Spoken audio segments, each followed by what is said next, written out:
Good evening. My name is Lisa Cawthorn. I'm a patient advocate, oncology nurse, and breast cancer survivor. I'm here to host Focusing on You, which is a web series where we talk about everyday issues that cancer survivors might have. We listen to other people's stories and we learn from that. Hope Abounds serves several purposes. We are a charity that offers services for free. We focus on patient advocacy, education, support services, and some financial support for those in need. Tonight we have with us Heather Faircloth. I'm very excited to have her here. She describes herself as a thriver, which I'll talk to her a little bit more about that. She's also a mom, a wife. I would say she's an activist too in spreading the word. And she also works as a dental hygienist. So we'll be exploring some of those issues with her. And thank you, Heather, for being with us here tonight. Thank you for having me. Oh, great. So I'll start out and say, can you tell us a little more about your story? Absolutely. So, 2.5, almost 3 years ago, I was the picture of health, 37 years old, and out of nowhere became this breast cancer diagnosis, stage 2B invasive ductal carcinoma. Mm-hmm. It was a lump that I found in July of 2014. And at that particular time in my life, July of 2014, I was kind of going through an anxious time. And I was actually paranoid of cancer. Yeah, the irony is strong there. Mm-hmm. So I was putting on my bikini one day. We were gearing up for a day out on the boat with my family. And putting on that bikini, I noticed a lump, and it hurt. And I knew that was a good thing because cancer doesn't hurt. Doesn't I remember typically hurt, right? Correct. I remember learning that in dental hygiene school. And so, I chose to stay calm, and I pulled out my iPhone and consulted Dr. Google. And I read that they were pretty common, harmless cysts, often aggravated by caffeine, and I love coffee. I love all forms of caffeine, unfortunately. And so I kind of put that fear in the back of my mind, and later on consulted several of my nurse and nurse practitioner friends, and the consensus was that I am a hypochondriac and that surely it was just a harmless cyst. And so due to our very high health insurance deductible, it was ridiculous at the time, I chose to wait until my yearly checkup, which was November. So you found the lump in July, and then November, right, you went to the doctor. Exactly. So 4 months post finding that lump, I went to the doctor. And again, that was just part of my, yearly physical and pap smear. And I brought it to his attention, and he did immediately order an ultrasound. But good news is that it was just 2, actually, harmless cysts, fluid-filled cysts, nothing to worry about at all. He said that a mammogram was not warranted due to my age, being under 40, and lack of family history.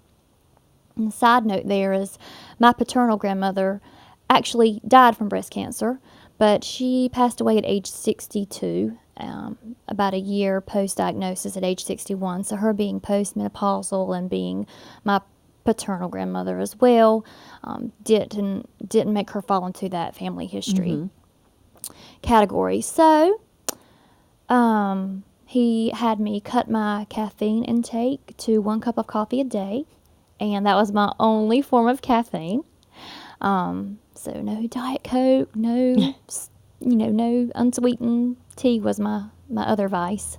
No chocolate, which luckily I'm a freak of nature. I don't like chocolate. But he had me follow up in 3 weeks, and vitamin E daily as well. And so he had me follow up in 3 weeks. And at that point, one cyst was smaller and the other one was unchanged. And that was good news. Mm-hmm. And so he said, come back and see me in 2 months.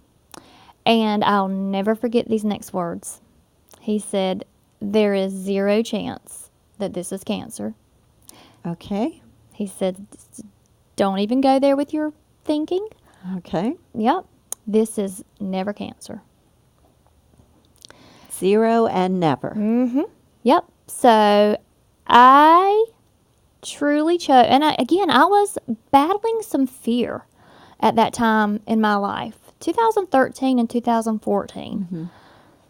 It's really strange how I think God deals with you in ways, and that those 2 years, 2013, and then leading into 15, I truly had some issues with paralyzing fear at times. And again, cancer was primarily my fear. Mm-hmm.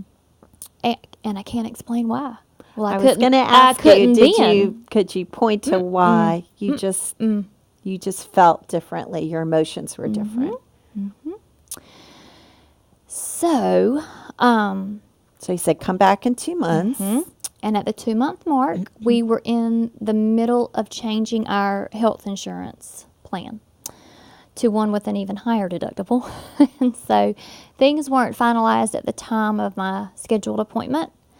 So I canceled and rescheduled for the next month. Okay, so now we're looking at March 2015. Okay. And I showed up that day. I knew that things had changed, but I was not concerned at all, and neither was my husband. Honestly, we joked about it at home because, again, my fears had been, put at ease. We called it my third boob because it changed a lot. You could look at my breasts and you could tell that something was the shape was different. Right. Yeah, but again, I was not concerned, and I had gone back to my old caffeine ways. So I thought, oh, well, the caffeine has just, aggravated the cyst, and it's changed and grown, and, I thought for sure he would just drain the cyst, and I'd be on my merry way. So a cyst is just fluid, and we don't really know what causes a cyst. It just happens in our bodies all over the place, all over our bodies. So your thinking is this cyst is sort of adjusting maybe to my caffeine level? Right. Okay. In my dental hygiene mind. Right, well, he had told you you're good. So yeah. So his face fell that day. His entire demeanor changed. Your physician. Mm-hmm. And so I knew that we were dealing with something. Okay. And he said, how long has it been like this? And I said, well, I truly don't know. I was aware that it had changed, but you told me not to worry, so I didn't. That's right. Yeah. Mm-hmm. So he said, okay, we're going to do another ultrasound, and you are going to have a mammogram today, and it's time to go see a surgeon. Today, as soon as possible? Well, they were going to at least start working on that appointment as soon as possible. So the mammogram findings, in his exact words, were weird. And, I got to see I guess you'd say the film that day. And I could see, for sure, areas of concern. And he said, I'm just going to be honest with you. He said, I'm very concerned that this is cancer. And I was alone that day at the doctor's office because, again, I had just bebopped in there thinking he's just going to drain that cyst and I'm off. And your husband was working? Absolutely. But, this strength was just there. Okay. And later on, during some soul searching, I realized that I was never alone during that time.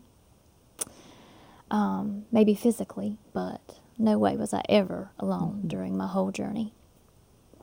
So it was the next week when that was my gynecologist. It was the next week when he had me set up to see a surgeon for a consultation. The surgeon did not think that it was going to be what it was. He, probably is it fibroadenoma, is that right? Mm-hmm. I think that's what he suspected. But it was a good size. So he said, tell you what, no woman should be walking around with something, this size in her breast. So why don't we do an excisional biopsy, and we'll go from there. And even the moments leading up to that surgery, he seemed pretty confident in that it wasn't, probably not, cancer. And then post-surgery, he addressed my husband and my parents who were there, and he told them, he said, I got it out. It was irregular, and I'll go ahead and tell you that if the pathology does not come back good, I recommend a mastectomy. Because of the size of the tumor, is that? Well, did he say why? Okay. But my thinking is probably that, he was the one, in there and seeing it, and I think he had a good hunch that, So my husband shared those words with me whenever I was coming out of anesthesia, and I just kind of knew, in my gut, what was probably to come. And so I chose to, hunker down and prepare for a storm. And, ironically, this was all during Easter. So we scheduled that surgery on a Tuesday, so knowing that Friday the office would be closed for Good Friday. We scheduled that surgery for a Tuesday so that I would have my pathology results by the end of that week, work week, that Thursday. And that was 3 days before Easter whenever I received that diagnosis. The news, those 3 words, you have cancer. And my husband and I have 2 little boys. And how old were they when this was going on? At that time, they are 11 and 15 now. So I guess they were 12 and 8, I guess. And the upcoming birthdays, So, so my husband's a church pianist, and I sing. And both of the boys can sing. It's not like they do that routinely or anything, but they can sing. And so we had been working on a song at home that we were going to sing for Easter Sunday. Exactly. Exactly. And then came these words, and my world's upside down, and I was in pain because basically they called it an attempt at a lumpectomy. Once all was said and done, but I was recovering from surgery as well, and anesthesia. Absolutely. But you know what? We got up there and we sang that Sunday morning, and it was, of all the times I've ever sang, by far the most special. But anywho, I could get off on a tangent about that. So we chose to, once the doctor told me those words, whenever I went to my follow-up the next week, post-surgery, that was in Fayetteville. I ended up choosing to go with University of North Carolina Cancer Hospital for my treatment, because I love the continuity of care and the fact that, for the most part, everything would be done under one roof. Right. I loved having this team of doctors who were in constant contact with each other, and I don't know, there were just so many things. And how far a drive was that for you? You're not, we're here in Wilmington, you don't live in Wilmington, but how far a drive was that for you to go to UNC Chapel Hill? On a good day, an hour and a half. Oh, okay. Well worth it. But you probably had some challenges then with work and with getting the children to where they needed to be and things like that. Okay, so we're getting ahead. So your care was at UNC Chapel Hill, surgery, and then what was the plan of care then for your cancer diagnosis? So Chapel Hill said, you know, we feel like there's a lot of cancer left there. I knew that there were no clean margins post that excisional biopsy. Right. So they said, let's start with chemo. And this is where I really learned that you have to be your own health advocate. Because they performed an ultrasound on my axillary nodes because there was one in question. And bottom line is they did not feel that there was any threat that the cancer had spread to my lymph nodes. And they were going to go with that and just start chemotherapy. And I kept asking, but how do we know? Right. And they were wonderful about explaining everything and, you know, invited questions. And so I learned to read to learn what you need to ask. Right. And so we chose to do a sentinel node biopsy. And thank goodness, because it revealed the fact that the cancer had spread to at least that first lymph node closest to my tumor. And that changed my treatment plan. That changed my chemotherapy regimen. That changed my, you know, procedure of surgery. And so we started with chemotherapy. And my order for that was even reversed from the norm. I ended up doing 12 weeks of Taxol first. Interesting. Yep. And then I had my adriamycin last. Okay.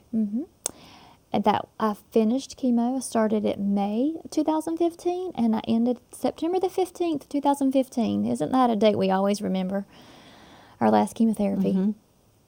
And then my mastectomy was on October the 21st of 2015. I ended up being able to do direct-to-implant reconstruction. And once I healed from that and had my range of motion where it needed to be, and I was ready for radiation, then I went into 5 weeks of radiation. So my treatment plan was not the typical, but it's at least where I received my treatment, it's becoming right. more it than used norm. to be surgery, chemotherapy, in that order almost all of the time. And now, depending on the situation, someone might have the chemotherapy first and then have the surgery. Right. So. And the fact that I would have radiation post-reconstruction, that was the big one that was up for debate. Right. Yeah. But they want to make sure the tissue's healed before you move forward into radiation. Exactly. So then radiation, and then any treatment after that. So I finished radiation in January 2016, and just 2 or 3 weeks after that, I started tamoxifen, and I'm just on tamoxifen. Exactly. Hormone therapy now. So when we had talked before we started this evening, you talked about one thing that you said you were a runner, not really a family history, young, and you talked about how sort of life has changed after that. But then maybe you can talk about that a little bit. And there was one incident that also sort of caused a change in what was going on in your life, a car accident? Oh, yes. Okay. So prior to diagnosis and all during my treatment, I was a big runner. I mean, not that I was great, but running was a vital part of my life. And you're one of those people that gets the endorphin high, is that right? You loved running. It's good for you. I did. And I did it alone, but I also did it with girlfriends. Oh, and I mean, nice. that's the cheapest form of therapy, right? Did you run every day or? Not every day, but at least 3 times a week. Wow, that's great. Yeah. And how far did you run? So, well, during chemotherapy, I ran at least 2 to 3 times a week, distances of say 2 to 5 miles. That's awesome. Yeah, so my doctors were very, very encouraging. That's great. Yeah, they were It my actually helps people with the fatigue factor, we call it. yes, they were my greatest cheerleaders. Whenever they loved how active I was, and they reminded me of that at every visit. And don't we all need that? Like Yeah. positive affirmation, like you're doing something You're doing right. great. Yeah. Exactly. Yeah. They would even send me emails, just like little pep talks, like we love how active you are, and things like that. And it just made me want to just Keep doing it. absolutely, Right. absolutely. So I truly, truly believe that helped me tremendously. Not only, of course, for the physical aspects of that, but mentally it was huge. It was a time that I used just to reflect, kind of like on my lot in life and everything that was going on and things. I say that your outlook determines your outcome. And so I would just visualize the way that I wanted my life to be post-cancer.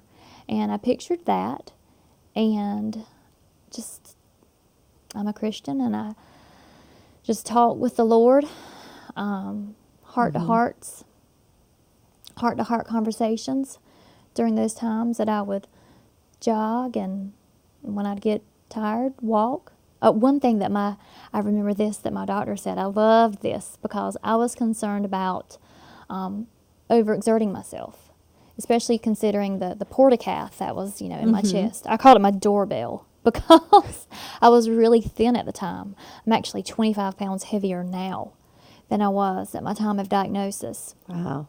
And so that portacath Stuck out. it looked just like a doorbell in my chest.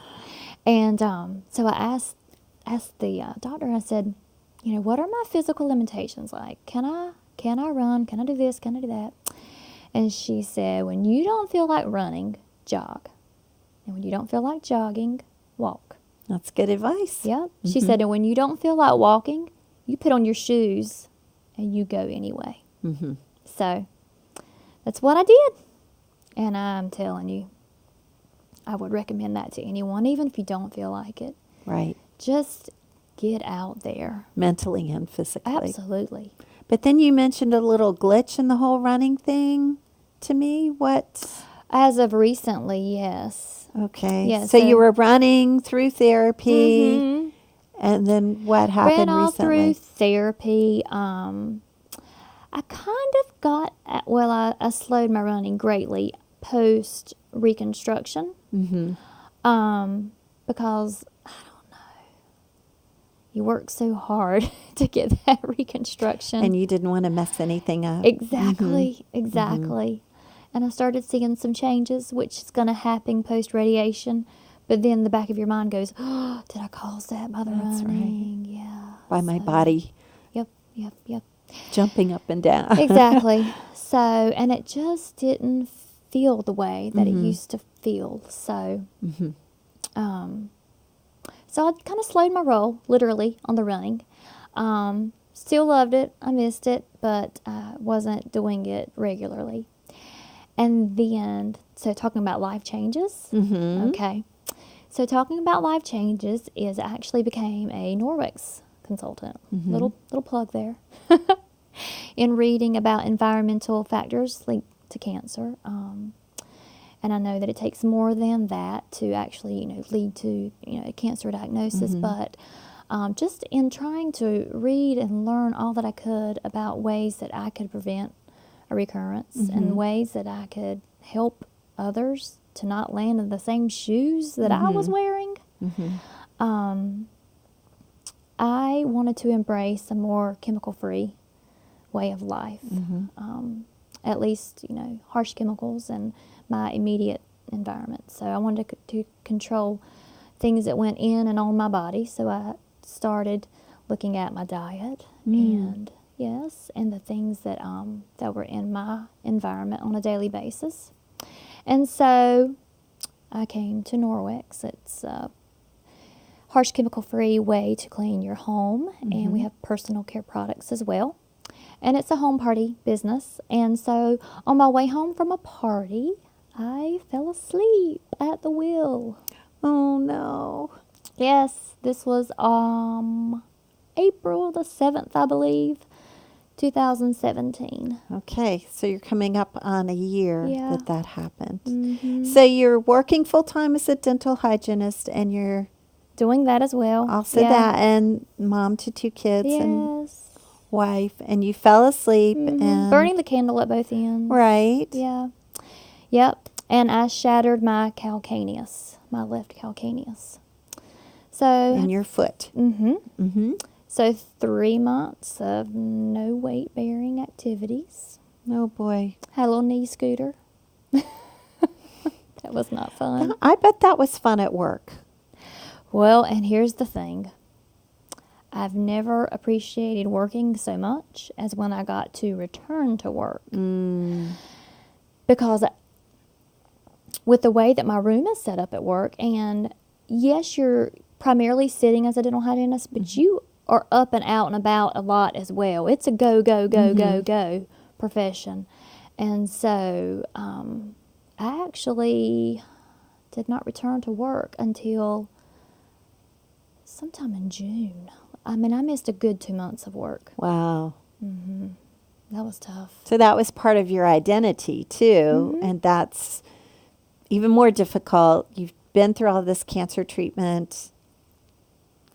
You're better, and then this happens, and now you've got to change again. So it sounds like for you, running your relationship with God and prayer, being it sounds like you're very involved with your church too, and maybe just your support system. Absolutely. So you mentioned friends. What about family? What sorts of roles did Incredible.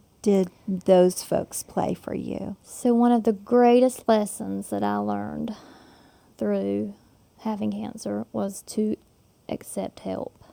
Yes. That's great advice. Absolutely. And that was a hard pill to swallow. Mm-hmm. But my parents, my in-laws, my grandmother, brothers, aunts, uncles, church family, friends, oh gracious. My parents were like my little personal taxi service. They didn't want my husband to miss, any more work than he had to. Right. So, of course, surgery days he missed. And like my first day of chemotherapy, my last day of radiation. Right. There were certain, key dates that occasions that we wanted him present, but somebody had to work. We had a $13,000 deductible. It's a big deductible. Mm-hmm. Yeah. And you need the money. Exactly. Mm-hmm. And see, I wasn't working as much during that time. Right. Right. So, yeah. So you learn to accept help. My parents, again, they became like my personal taxi service, shuttling me back and forth to Chapel Hill, to all these different doctor's appointments. Because you don't have just one doctor. You've got your surgical oncologist, your medical oncologist, your radiation oncologist, your plastic surgeon, the nurse practitioner that works with that team. Right. There's so many different providers, and I just learned how good people are. Mm-hmm. And it's things like this. There were days that I would come home and find friends in my home, cleaning my home. Oh. Yeah. People being the hands and feet of Jesus here on earth. Just moments like that I'll never forget. Just the least little act of kindness. Something so simple to someone dealing with a cancer diagnosis can mean so much. I think that's good advice for people that want to help someone, but it's also good advice for people who may have a cancer diagnosis when you say, I had to learn to accept help. Because oftentimes people want to do it themselves and feel like they can still do it themselves. Right. But just that extra bit of help might Mm-hmm. make a difference in saving time for you to maybe go for a run or a walk Mm-hmm. instead of cleaning your toilet. Absolutely. For example, my mother-in-law did my children's laundry for a year. Oh, wow. I'm not even kidding. Wow. Didn't ask her to. She Wow, that's really just wonderful. showed up. Yeah, And that's that's what people did wonderful. for me. They just showed up. Mm-hmm.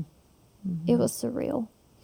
So now that you're sort of on the other side as a thriver, as you put it, why do you call yourself a thriver? What sort of meaning do you attribute to that? Okay.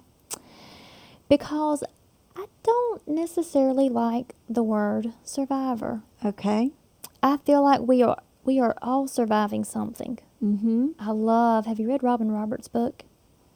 I have not. Oh, Everybody's Got Something. I think that's the name of it. It's fantastic. Mm-hmm. And so I feel like we are all surviving something. Mm-hmm. And I don't like this either. I don't like when people say that someone lost their battle with cancer. I don't like that. You're right. Yeah. And especially, just going back to my faith, especially as a Christian, I mean, to be absent from the body is to be present with the Lord. And I just feel like someone who has passed away from anything, but let's just say cancer, they didn't lose their battle. They fought their battle and they won. What greater reward is it than to be with our Creator? And I don't like the word survivor. Yep. So I have taken lessons that I have learned during, my sickness, and I feel like I've put them all to test, and I feel like I thrive every day. I truly would say that I live life to the fullest. Mm-hmm. I, without a doubt, would tell you that life is better now than it was pre-cancer even. Could I always say that during my treatment? No, absolutely not. So do you think you appreciate life more now? Appreciate it Is more. that? I definitely appreciate it more now. And I too realize that, we're not going to shine throwing shade.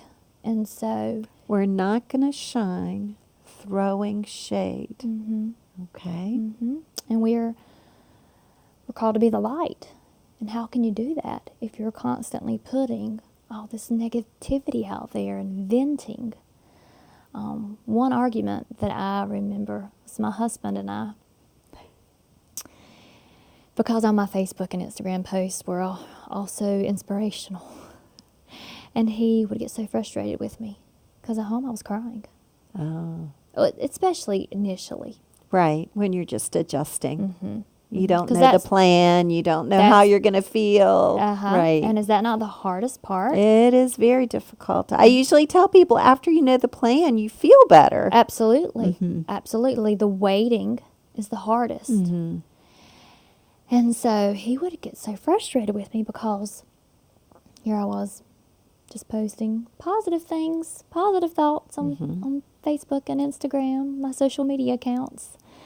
And he'd say, why don't you post, the negative things and the negative thoughts and the fact that you're, crying at home, and why don't you post those things? And I said, I can tell you why. Because I can tell you where I was driving down the road on my way to work the morning before that surgery that revealed the cancer. I said, my prayer that morning was not, dear Lord, please don't let this be cancer. Please don't let this be cancer. Instead, my prayer was, not my will, but yours. And if this is cancer, I just pray that you will grant me strength daily, and I pray that I will handle myself with grace. Use me. If one non-believer is brought to the Lord, or if one believer's faith is strengthened because of what, the pain that I endure, then it was all worth it. it's like I told my husband, I said, that's why you won't see me post anything negative.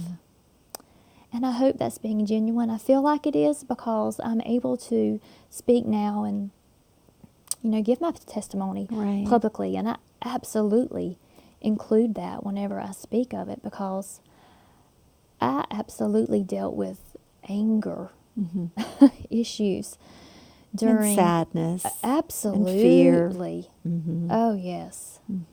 That was, I would say, the hardest part.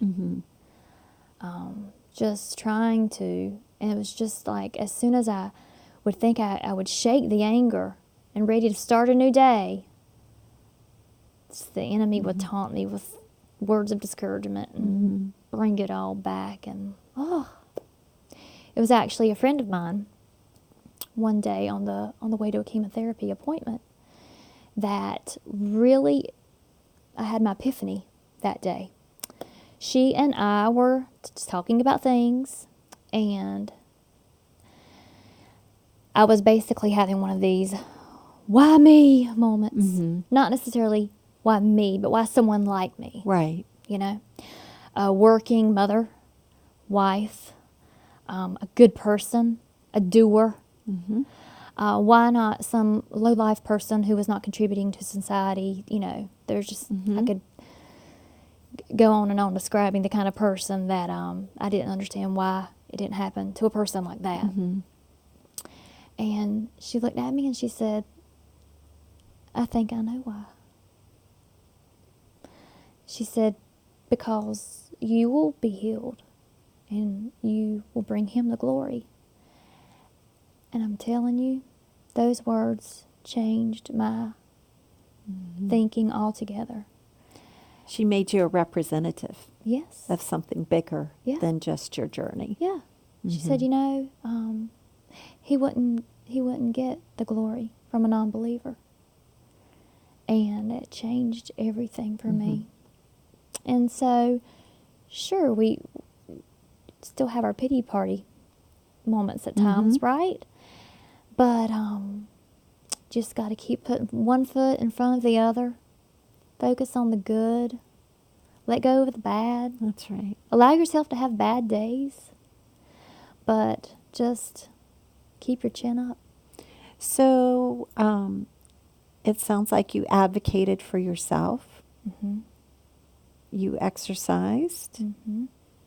You were conscious of your nutrition, and you continue to do that now. You've sort of changed the way you look at toxic chemicals in your home, right? Right. It sounds like you're even more of a witness now than you used to be. Exactly. Is that right? Exactly. So, do you feel like you talk to people differently who might have not only cancer but a serious illness? How do you interact with them maybe in a more unique way? So, and it's interesting that you ask that, because I'm trying to count up the numbers. Another reason why I don't like the word survivor, and correct me here if my numbers are wrong, but I believe it's 1 in 8 women will develop breast cancer in their lifetime. And of those, 1 in 4, is this correct, will develop metastatic. Yeah, I don't know if it's 1 in 4. I don't want to, you know, but I also know that the cure rate is pretty high too. It's like over 90% for breast cancer is curable. So that's sort of the positive news. And that's one reason, right. And many of the women who get metastatic cancer, it becomes a chronic illness versus, you know, you get metastatic cancer, you're going to meet your maker in a couple of years. So there are differences too. Right. But unfortunately, I've had several friends, definitely more than 4, possibly 5, to be diagnosed with metastatic breast cancer. Wow. Yeah. Even since I've been diagnosed. That's a big number. It is. And so that is actually something that I'm dealing with and trying to figure out now. You know, whenever you're first diagnosed with breast cancer, especially if you were like me and you had no experience with cancer. I hadn't had. It was a whole new world. Right. And specifically, the world of breast cancer was a whole new world. I didn't know how to navigate through all that. And so I'm still learning. What do you say to someone who, just with an unknown prognosis? Right. I mean, I say it's okay. Some days it's okay to be not okay. But definitely, keep your faith bigger than your fear. Know who you can vent to. I learned that. I learned the friends and the family members that I could let it all out. And they would rally with me. And then I learned the ones who, when I did that, they would come back at me with a response that made me feel like a loser, basically. Like made me feel weak. And so, therefore, I just kind of learned who I responded better to. And I learned who I could vent to. That's good advice. And I would say if you have 5 friends going through that, just your presence is important, because oftentimes it's challenging for someone to have a friend with cancer because they may not know what to do or what to say. But even just your presence and caring about that person is important. And maybe you're not the person that can say all the right things, but maybe you're the person that can bring them flowers or bring them a balloon or send them a card. There's a lot of different ways of offering your care and your presence. True. So, and tell me a little bit about your children. Let's switch gears a little. How did your children react to what you were going through, and how did you deal with that at the time? So, again, 2 little boys. And, again, irony here, I always wanted a little girl. And after being through everything that I've been through, and at the ages that we are at now, right? 11 and 15, I'm like, thank you, Jesus, that I have boys, because they're so easy. I really, my boys, I felt like handled it great. Did they ask questions? Well, they did, but not a lot. And any time that they did, we were very upfront with them. We were very honest. We didn't keep anything from them. The day that I was diagnosed, so the doctor called me at 11:58 a.m. that morning to give me the news. And that afternoon, 2 hours later, at 2 o'clock, there was an awards assembly at my youngest son's school.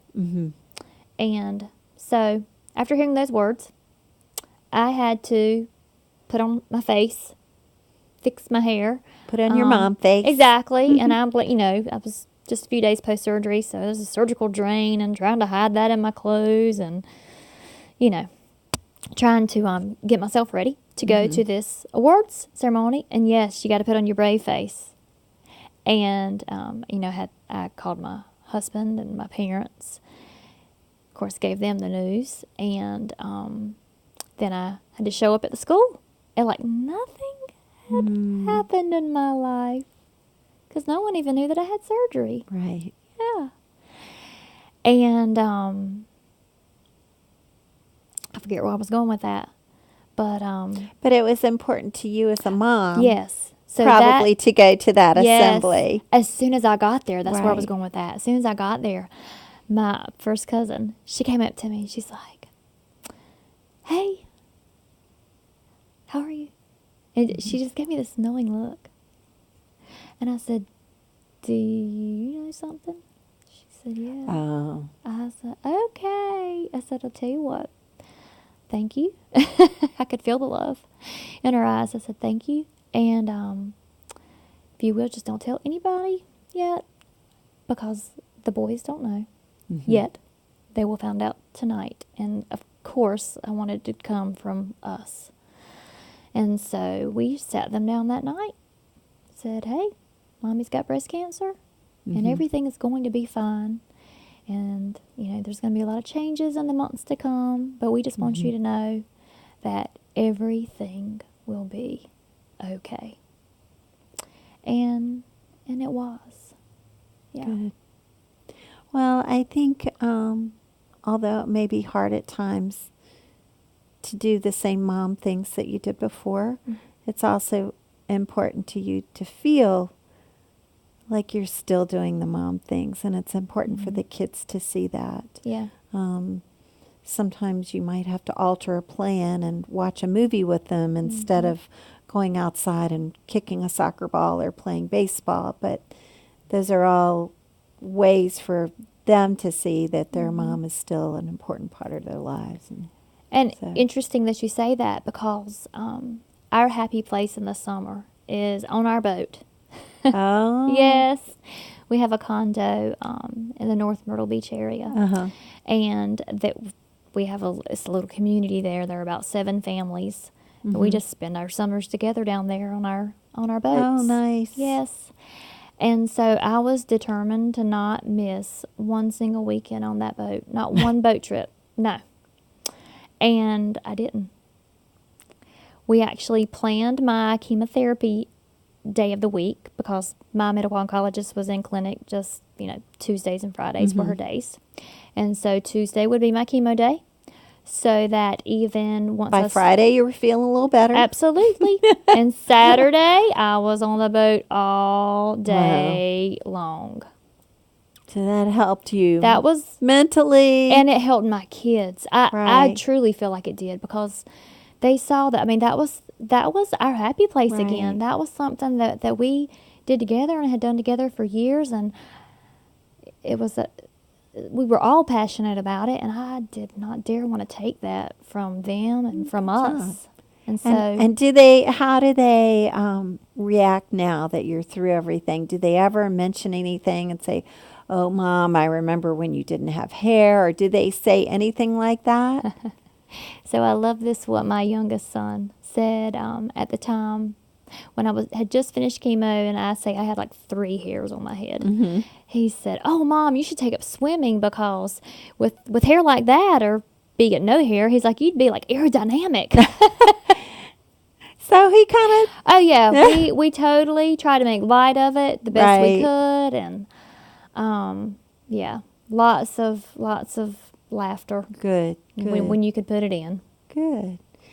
So if I were to ask you maybe in a sentence or two, and I know we've discussed it all along, but in a sentence or two, what advice you would give people maybe going through cancer treatment or being a thriver, or both of those things, what would you say to folks? I would say you have got to believe in your healing. You've got to believe it, because in order to receive it, you have to believe it. You have to keep your faith bigger than your fear. You have to remember that the sun always shines after the storm. So look for that rainbow after the storm. And I'm not telling you that I ride around on a unicorn. I'm not saying that at all. Life is not all, It's not rosy all the time. No, it is not.